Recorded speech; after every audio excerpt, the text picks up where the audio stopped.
Donc 96 enfants vont venir aujourd'hui pour la première fois, toute première fois, à midi, pour investir les lieux de leur nouvelle UAPE.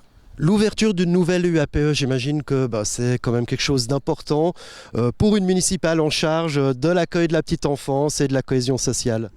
Oui, bon, ce n'est pas des places supplémentaires, c'est des transferts d'autres UAPE, mais qui n'étaient pas idéalement placés, qui cherchaient depuis longtemps à déménager, notamment l'association de la Balle au Bon.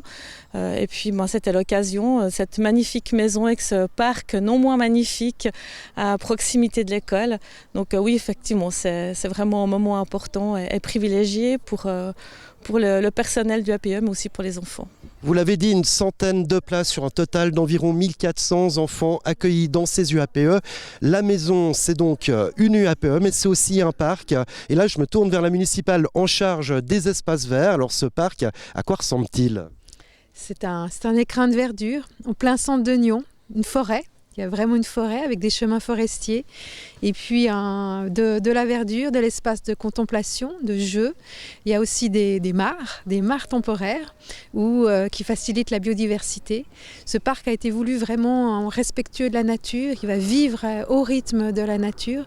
Et puis, alors c'est à souligner, il est pour tout un chacun. Donc il est pour les Nyonnais, pour les visiteurs, il est ouvert au public et il est juste magnifique, cela a été dit.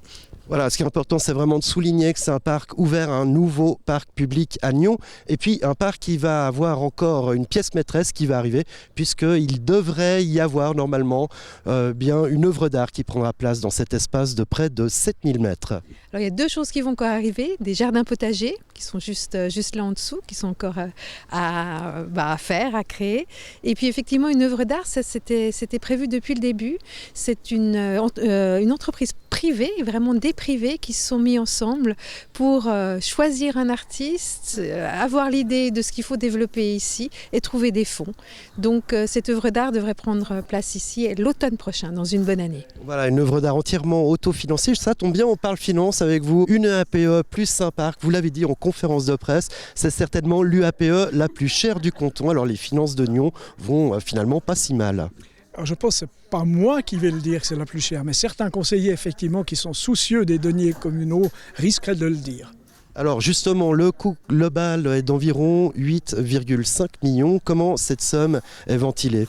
Tout à fait, vous avez raison, c'est 8,5 millions, c'est 3,5 pour la rénovation de la maison, environ 900 pour le parc et le reste pour l'acquisition. Alors les conseillers avaient fait le vœu de garder cette maison, on aurait pu très bien la raser, reconstruire quelque chose. Quelles étaient les qualités patrimoniales qui font qu'il faut garder cette maison Gubler, plus que bien un peu de nostalgie pour tous les gens qui sont déjà venus se faire soigner ici peut-être? Alors je pense qu'aujourd'hui on remet une UAPE à des utilisateurs, mais on remet aussi à niveau une bâtisse historique qui était quand même notée, qui était classée. Donc je pense que la démolition n'est pas dans l'air du temps pour ce genre de bâtiment. Mais sur les qualités patrimoniales? Oui, alors nous avons une maison qui est, si vous avez remarqué, qui est juste magnifique dans ce parc. Et il aurait été effectivement dommage que le concours amène un nouveau bâtiment.